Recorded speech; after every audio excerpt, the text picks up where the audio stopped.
영생은 곧 유일하신 참 하나님과 그의 보내신 자 예수 그리스도를 아는 것이니이다.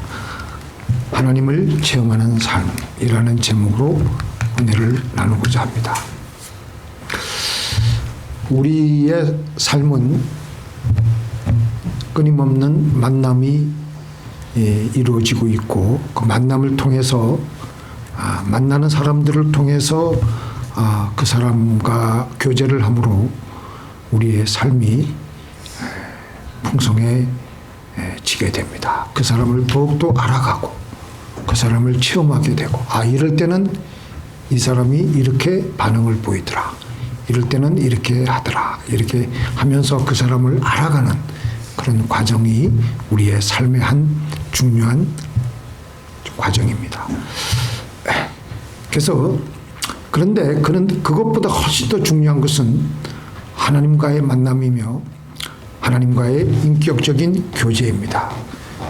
근데 우리가 이렇게 눈에 보이지 않는 하나님과 인격적인 관계를 가진다고 하는 것은 사실은 좀 막연한 뜬구름 잡는 것처럼 막연하게 느껴집니다. 그렇기 때문에 우리가 쉽사리 제대로 신앙생활을 제대로 하지를 못합니다. 우리 주변에 많은 사람들이 하나님의 음성을 듣고 하나님과 대화를 나누고 하는 이런 하나님과의 친밀한 교제를 그다지 많은 분들이 나누지는 못하고 있습니다. 하나님과의 친밀한 교제 없이는 결코 하나님을 알아갈 수가 없고, 이 땅에서 천국에서 사는 것 같은 영생의 삶을 알아갈 수가 없습니다. 하나님을 알아가며 인격적으로 체험하는 것이 바로 영생입니다. 오늘 본문에서 우리 예수님께서는 이 기도를 하고 계신데요. 영생은 곧 한 분이신 참 하나님과 아버지께서 보내신 자 예수 그리스도를 아는 것이라고 했습니다. 성경에서 아는 것은 체험하는 것을 뜻하고 있습니다. 그냥 머릿속으로 아는 것이 아니에요. 마리아가 천사에게 임신 소식을 전달해 받았을 때 나는 사내를 알지 못하는데 라고 말을 한 것은 나는 아직 사내를 경험하지 못했다는 것입니다. 그러면 우리는 어떻게 하나님을 알아가며 어떻게 하나님을 이제부터 체험해 나갈 수가 있었습니까? 하나님은 영이십니다. 그리고 우리도 영을 가지고 있으므로 영이신 하나님과 연결될 수가 있습니다. 영과 영은 서로 연결이 되어서 서로 말할 수가 있고 서로 들을 수가 있습니다. 서로 알아갈 수가 있으며 서로 체험할 수가 있습니다. 그렇게 하기 위해서 하나님은 다른 일반 동물과는 달리 우리에게 영을 넣어주셨던 것입니다. 우리 이제 어떻게 하면 하나님과 이런 인격적인 교제를 할 수가 있겠습니까? 저번 주에 이어서 그 시작은 기도입니다. 우리가 기도를 하는데요, 우리 하고 싶은 말을 일방적으로만 쏟아내는 것만을 기도라고 생각하는데, 물론 기도는 말하는 것입니다. 그런데 기도가 일방적으로 말하고 일어서는 것만이 기도가 아닙니다. 하나님이 들려주시는 말씀을 잘 듣는 것이 기도의 또 중요한 부분입니다. 기도는 우리가 말을 하고 하나님이 하시는 말씀을 잘 알아듣는 것입니다. 말하는 것도 잘해야 되지만 듣는 것도 잘해야 됩니다. 말하기는 더디하고 듣기는 속히 하라는 말씀이 있습니다. 남의 말 잘 듣는 사람이 유능한 사람입니다. 하나님 앞에 정말 기도를 잘하는 사람은 유창하게 기도를 아주 그냥 술술술술술 기도를 잘하는 것도 그렇게 기도하는 것이 우리는 기도를 잘하는 것이라고 생각하는데, 기도 중에 하나님이 나에게 하시는 말씀을 잘 알아듣고 그대로 행하는 사람입니다. 그러면 어떻게 해야 하나님의 말씀을 잘 알아들을 수가 있겠습니까? 이게 문제예요. 이게 하나님의 말씀을 순종할 때 하나님의 말씀은 잘 들립니다. 순종해오지 않았거나 순종할 마음이 전혀 없으면 하나님 음성 안 들립니다. 부모 자식 간에도 그 자식이 아버지 어머니의 말씀을 들을 마음이 없으면 부모가 아무리 무슨 말을 해도 그저 자식에게는 한 귀로 듣고 한 귀로 흘러가는 잔소리일 뿐입니다. 그런데 정말로 부모의 말을 잘 순종하려고 부모의 말을 잘 이렇게 들으려고 마음을 먹고 있으면 부모의 말이 귀에 쏙쏙 박히며 그 부모의 말대로 그의 삶을 살아갑니다. 그래서 로마서 12장 1절 2절 한번 볼까요? 같이 읽겠습니다. 그러므로 형제들아 내가 하나님의 자비하심으로 너희를 고나노니 너희 몸을 하나님이 기뻐하시는 거룩한 산제사로 드리라. 이는 너희의 드릴 영적 예배니라. 너희는 이 세대를 본받지 말고 오직 마음을 새롭게 함으로 변화를 받아 하나님의 선하시고 기뻐하시고 온전하신 뜻이 무엇인지 분별하도록 하라.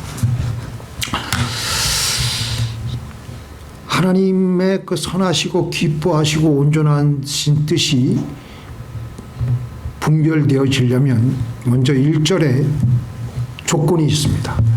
너희 몸을 하나님이 기뻐하시는 거룩한 산 제사로 드리라는 것입니다. 우리가 우리 몸을 산 제물로 바치는 것은 나는 죽었소이다. 나는 당신의 말씀대로 죽으라고 하면 죽겠나이다. 당신 말씀대로 절대 순종하겠나이다. 그게 바로 산제물로 바치는 거예요.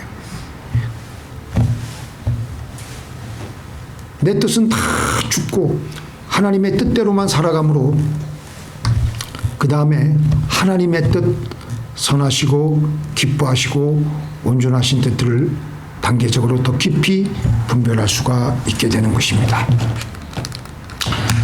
사람이 하나님의 뜻을 행하려 하면 이 교훈이 하나님께로서 왔는지 내가 스스로 말함인지 알리라. 이게 하나님의 말씀인지 하나님의 말씀이 아닌지는 내가 순종할 마음이 있으면 그걸 금방 알 수 있습니다. 근데 순종할 마음이 없고 그냥 근성근성이고 하나님과 전혀 그런 교제가 없으면요, 이 말이 내 말인지 다른 사람들의 말인지 지나가는 말인지 하나님의 말인지 모릅니다. 오늘 이 말씀을 조금 제가 생각해 보면서 삼국지에 이런 얘기가 나오더라고요. 삼국지는 우리 제가 어렸을 때 많이 읽었던 것인데요. 삼국지에는 그 세 개의 나라가 있습니다. 오나라가 있고 그 유비가 왕인 그 총나라가 있고 위에는 조조가 또 이제 그 있는 위나라가 있습니다. 근데 한 번은 위나라가 조조가 있는 위나라가 작정을 하고 이제 쳐들어온 거예요. 그래서 오나라하고 총나라가 서로 연합해서 이제 그 수전을 벌였는데 그 오나라의 해군 대장 주유가 이제 총나라와 이제 같이 연합을 해가지고 그 적벽 대전이라는 놀라운 그 유명한 그 대전을 통해서 조조의 대군을 격파시키는데 그 적벽 대전의 놀라운 성과를 일으키게 된 가장 그 성과를 그 정가를 올리게 된 가장 중요한 것은 총나라의 제갈공명의 뛰어난 전략이었습니다. 그리고 또 이제 그렇게 크게 전쟁을 이겼는데 이 오나라의 해군 대장인 주유가 가만히 보니까 이 총나라가 또 이게 앞으로 위험하게 생겼거든요. 총나라의 유비가 어마어마한 욕심이 있고 또 이 제갈공명이 워낙 뛰어나니까 저것들을 미리미리 제거해야 되겠다. 이번 전쟁에는 물론 저들의 도움을 받아서 이겨냈지만 저것들은 어떻게 쓰든지 죽여야 되겠다. 여러 방법을 동원해서 죽이려고 했지만 실패했습니다. 그래서 마지막으로 다른 방법으로 이제 유비를 죽이려고 얼마 전에 자기 부인을 잃은 유비에게 자기가 섬기고 있는 이 오나라의 해군 대장 이 주유가 계략을 뚜꾸미는 거예요. 부인을 잃은 유비에게 자기의 주군인 오나라 왕 송곤의 여동생과 결혼시켜 주겠다고 거짓말로 속여서 오나라로 오게 해서 그를 인질로 잡아서 이제 총나라의 그 귀중한 형주 땅도 되찾으려고 이제 그렇게 속여서 우리나라로 건너오라고 그렇게 유인하는 겁니다. 그 전가를 받은 총나라에서 이 제갈량과 유비와 여러 참모들이 모여서 회의를 한 결과 제갈량이 딱 이제 모든 것을 꿰뚫어 보고 있는 거예요. 그래서 일단 오나라로 가라고 하면서 유비를 보내면서 유비를 수행하는 호위무사, 오늘날로 말하면 비밀경호대원이겠죠. 호위무사 조자룡에게 비단 주머니 3개를 주면서 위기가 닥칠 때마다 비단 주머니 하나씩을 꺼내보라고 했습니다. 그래서 오나라의 조자룡이 자기의 그 죽은 데는 이 유비와 같이 이제 가서 오나라에 도착했는데 엄청난 위기가 닥치는 거예요. 이 비단 주머니를 그때마다 열어가지고 놀라운 비책을 꺼내가지고 위기를 빠져나오게 되는데 그렇게 해서 유비는 마침내 송곤의 여동생과 결혼까지 하게 되었고 오나라 군대의 추격을 뿌리치며 형주로 무사히 돌아올 수 있었습니다. 첫 번째 주머니에 든 계략이 뭐냐? 이 조자룡과 유비가 딱 오나라에 가보니까 이들이 미리 함정을 파놓은 거예요. 이게 유비를 포로로 잡아서 형주 그 성과 맞바꾸려고.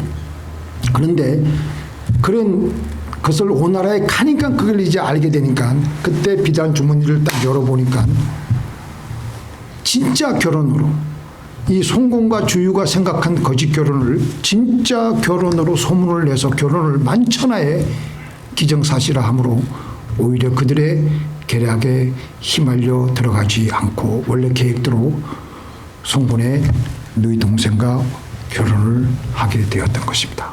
그렇게 결혼을 한 다음에 유비가 너무 또 거기서 그 신혼을 보내니까 조자룡이 위기를 느껴가지고 또 보니까 두 번째 주머니가 또 뭐냐?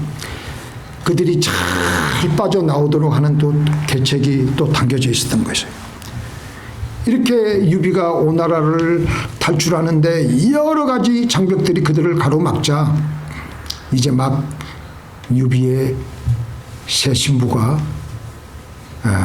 송곤의 여동생이라는 점을 잘 이용해서 잘 탈출을 할 수가 있었고 이제 그렇게 해서 무사히 형주 땅으로 유비와 조자룡은 돌아올 수가 있게 되었던 것입니다. 이렇게 조자룡은 어려운 일을 당할 때마다 비단 주머니를 무조건 꺼내보는 거예요. 그래가지고 무사히 형주 땅으로 돌아왔는데 만일 조자룡이 제갈량의 비단 주머니에 나오는 말을 듣지 않고 자기 마음대로 했더라면 그는 오나라에서 유비와 함께 죽임을 당했을 것입니다. 우리에게는 제가 왜 이 말씀을 드리냐면은 뜬금없이 설교 시간에 삼국지 얘기를 왜 하느냐? 우리에게는 하나님의 선하시고 기뻐하시고 온전하신 뜻이 있습니다. 아까 말씀 읽었죠? 먼저 우리에게는 하나님의 첫 번째 비단 주머니인 하나님의 선하신 뜻이 있습니다. 하나님의 기록된 말씀에는 이미 우리에게 선하신 뜻을 다 알려주고 계십니다. 그게 뭡니까? 항상 기뻐하라, 쉬지 말고 기도하라, 범사에 감사하라. 이는 그리스도 안에서 너희에게 향하신 하나님의 뜻이니라. 이건 벌써 우리가 알고 있는 첫 번째 비단 주머니예요. 이 말씀은 하나님이 우리에게 주시는 언제나 선하신 말씀이십니다. 이 하나님의 가장 기초적인 선하신 말씀부터 우리가 순종하며 살아가는 겁니다. 그렇게 살다가도 우리에게 위기가 다가왔을 때, 문제가 다가왔을 때 또 이제 그 엄청난 위기가 닥쳤을 때 또 기도하면 그게 뭐냐? 하나님이 나에게만 주시는 하나님의 두 번째 비단 주머니의 더 구체적인 말씀, 기뻐하시는 말씀을 알아듣게 됩니다. 자, 같이 읽겠습니다. 사람들이 너희를 끌어다가 넘겨줄 때에 무슨 말을 할까? 미리 염려치 말고 무엇이든지 그 시에 너희에게 주시는 그 말을 하라. 말하는 이는 너희가 아니요 성령이시니라. 오늘 예수님께서 이 말씀을 제자들에게 말씀하시는데, 어떤 믿는 사람이 하나님이 시키시는 대로 항상 기뻐하며 쉬지 말고 기도하며 범사에 감사하며 복음을 전도하다가 관원에게 잡혀 들어갔습니다. 그때 그 관원에게 상황에 맞는 아주 적합한 말을 해야 됩니다. 그때 하나님은 기도하면 무슨 말을 해야 될지 그 해야 될 말을 우리에게 알려주십니다. 그게 바로 두 번째 주문이 세 번째 주문이가 되는 것입니다. 자, 같이 읽겠습니다. 시작. 주의 말씀은 내 발의 등이요 내 길의 빛이니이다. 그날 필요한 하나님의 비단 주머니에서 나오시는 말씀을 우리는 펴보며 나아가는 것입니다. 그게 바로 기도하며 하나님의 말씀을 읽으며 묵상을 함으로 하나님의 말씀을 듣고 들은 대로 살아가는 것입니다. 성경에 이런 말씀이 그대로 나오는 데가 있어요.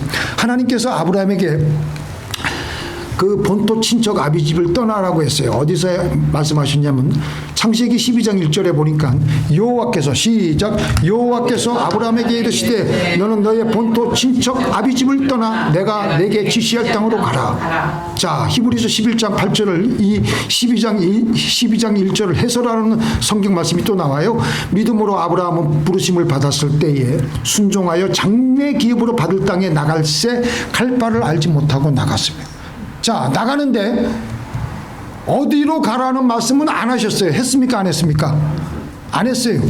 그냥 네 본토 친척 아비집을 떠나라고 하는 그 말씀만 하셨어요. 그리고 내가 내게 지시할 땅으로 가라는 것은 좀 더 있다가 그 말씀을 주시겠다는 거예요. 그래서 떠나는 도중에 비로소 가나안으로 가라고 하시는 하나님의 말씀을 듣게 되는 겁니다. 자, 12장 1절은 그렇게 됐죠.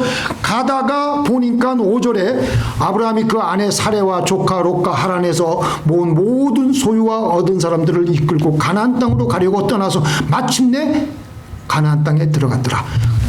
떠나서 하나님 말씀대로 자기의 본토 친척 아비집을 떠나면서 길을 가다 보니까 계속 기도하면서 가다 보니까 네가 지금 가야 될 내가 너에게 지시할 땅은 가나안 땅이다. 그래서 가나안 땅으로 가는 거예요. 가나안 땅으로.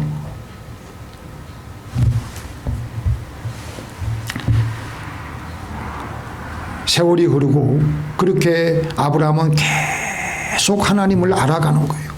하나님께서 순종하니까 그 다음 단계 말씀을 또 주시고 그러면서 계속 기도하며 말씀을 듣고 그대로 행하면서 점차로 관계가 더 가까워진 다음에 45년이 지난 다음에 하나님께서는 아브라함에게 어떤 엄청난 말씀을 하십니까?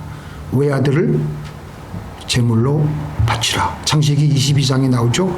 처음 만났을 때부터 그 말씀하셨으면요, 아브라함은 혼비백산에서 도망갔을 겁니다. 하나님이 저런 하나님이 있나 해가지고. 그러나 일생을 두고 아브라함이 하나님 말씀을 듣고 기도하고 동행해본 결과에 하나님은 절대 자기를 망하게 하지 아니하시고 늘 하나님은 좋으신 하나님이시고, 그러니까 하나님이 하라고 하면 무조건 하는 거예요. 무조건. 믿습니까?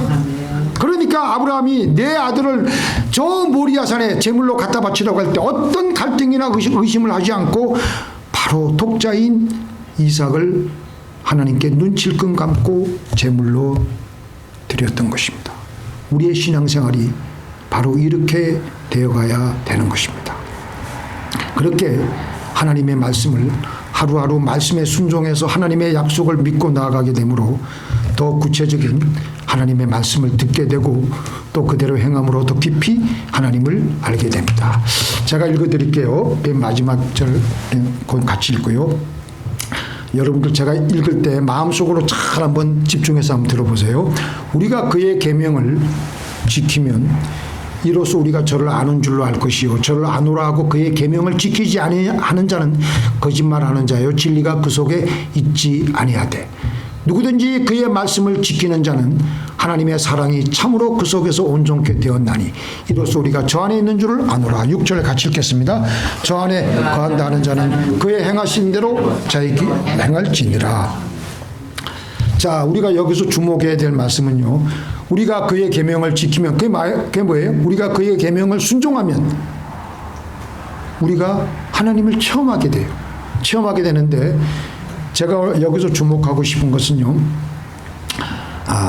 5절에 보니까 누구든지 그의 말씀을 지키는 자는 하나님의 사랑이 참으로 그 속에서 온전케 되었나니 이로써 우리가 저 안에 있는 줄을 아노라. 자, 이게 무슨 말씀이에요?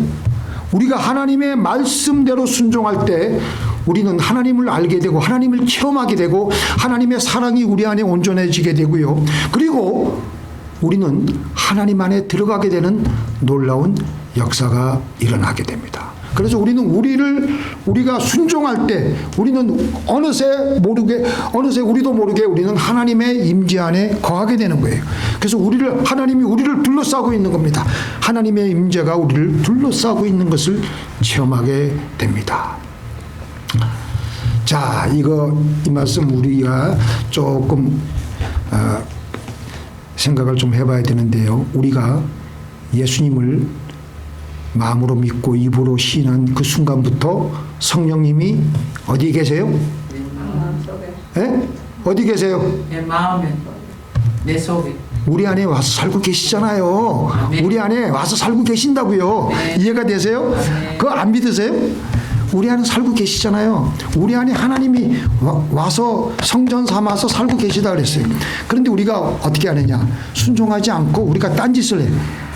그러니까 하나님을 모셔놓고 내 마음대로 우리 마음대로 삶을 살아가요.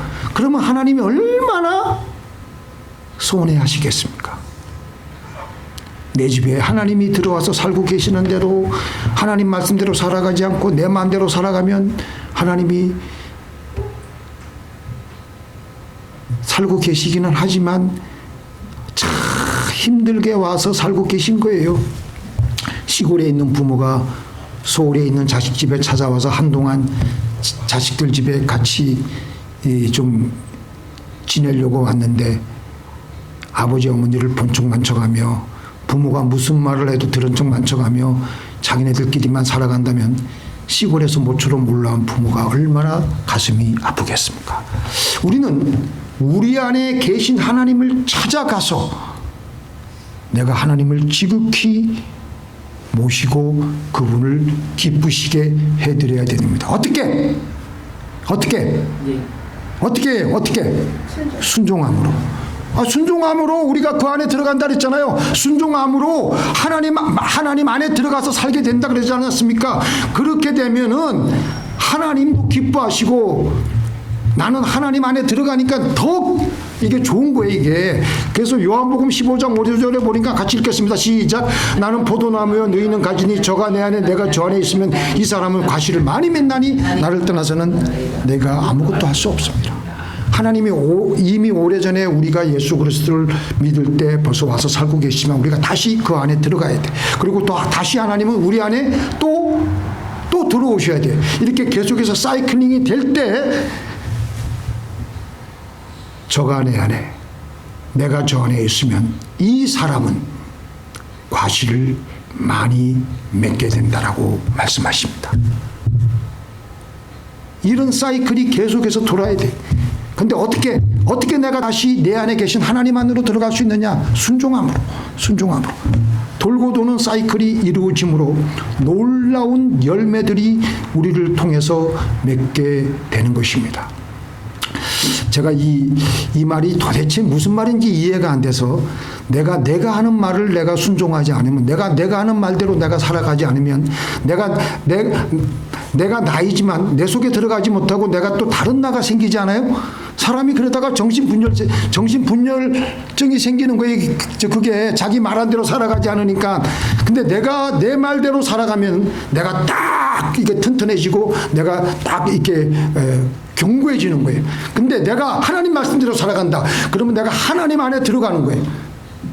내가 내 말대로 살아간다. 내가 내 안에 들어가는 거예요. 그래서 내가 내가 하나님 말씀대로 살아가면 내가 그 안에 들어가고 또 하나님은 거기에 또 반응을 보이시는데 다시 우리에게 들어오셔가지고 저가 내 안에 내가 저 안에 있으면 이 사람은 과실을 많이 맺게 된다고 하셨습니다. 자, 우리 이 말씀 같이 읽겠습니다. 시작. 너는 범사의 그를 인정하라. 그리하면 그가 내 길을 지도하시리라. 자, 이게 인정하라라는 말씀은요. 우리 이 개혁 성경에는 인정하라고 나왔는데 공동 번역에는요. 인정하는 것을 여쭙는 것이라고 말씀하고 계십니다. 우리는 범사에 하나님의 말씀을 들어야 됩니다. 범사에. 우리는 범사에 하나님이 어떻게 하라는 것을 우리는 물어봐야 돼. 계속 범사에 하나님께 물어보면요. 두 번째 비단 주머니, 세 번째 비단 주머니를 계속해서 우리에게 하나님은 주시면서 우리는 그 말씀대로 계속 말씀을 듣고 행하는 겁니다. 가나의 혼인잔치에서 포도주가 떨어졌습니다. 근데 우리는 혼인집에, 결혼식에, 피로연에 어떤 음식이 떨어지면 그것까지도 하나님께, 예수님께 우리가 사정해서 물어봐야 되나? 그렇게 생각하는지 몰라요. 그런데 예수님의 어머니 마리아는 그 어떤 가나의 혼인잔치 집에 참석했는데 포도주가 그 집에 갑자기 동이 나고 그러니까 그것을 주님께 나와서 물어본 거예요. 주님을 인정한 거예요. 그리고 주님께 나와서 여쭈었습니다. 그 다음에 하인들에게 주님이 뭐라고 말씀하시든지 그의 말하는 대로 하라. 하인들에게 그렇게 말했습니다. 예수님이 누구이신지, 예수님과 같이 살아오면서 예수님이 육신의 어머니이지만 마리아는 경험적으로 이분이 하나님이시고 이분이 어떻게 이 일을 해결하실 수 있다라는 그런 강력한 그 체험이 있기 때문에 거기서 흔들리지 않고 넘어지지 않았어요. 그리고 그렇게 해가지고 마침내 그 잔치집에, 그 혼인 잔치집에 이전보다도 더 맛있는 포도주를 공급받게 되었던 것입니다. 대개 우리는 범사에 하나님을 인정하지 않습니다. 하나님은 범사와는 관계가 없다고 생각하고 그렇게 살아갑니다. 하나님과 상관없이 살아갑니다. 그러나 우리는 무슨 일을 만날 때마다 다윗처럼 하나님 나갈까요 말까요? 나가라고 하시면 이제 어떤 방식으로 싸울까요? 하나님께 묻는 겁니다. 하나님께 묻는 게 뭐예요? 하나님을 인정하는 거예요. 하나님을 인정하지 않으니까 하나님이 얼마나 섭섭해 하시겠어요? 하나님을 인정하면 하나님이 그대로 가르쳐 주시고 지도해 주시고 우리는 그 말씀대로 또 살아가면서 놀라운 성과를 우리의 삶 속에서 이루시기를 예수님의 이름으로 축원드립니다.